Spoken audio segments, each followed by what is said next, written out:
آمين.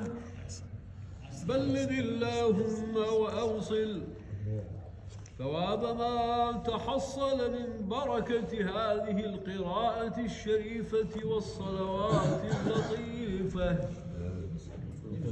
أولا نقدمها ونهديها إلى حضرة الحبيب والنور المضيء وعلم الهدى جد الحسنين الأحسنين أبي القاسم محمد صلى الله عليه وسلم.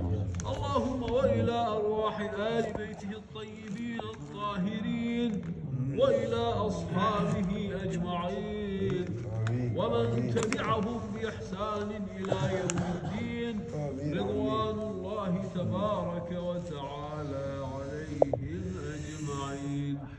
آمين.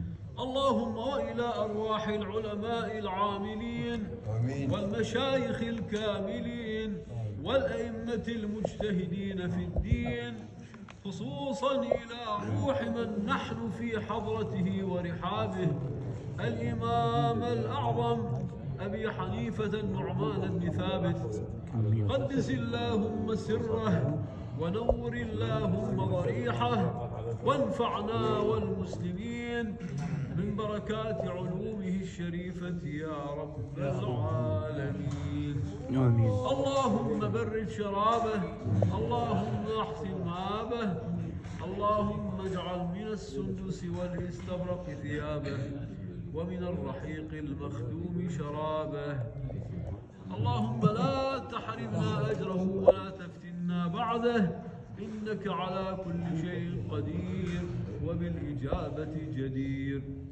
إلهي تفضل علينا بالقبول والإجابة وارزقنا صدق التوبة وحسن الإنابة واجعلنا ممن رجع إليك فأكرمت مآبه.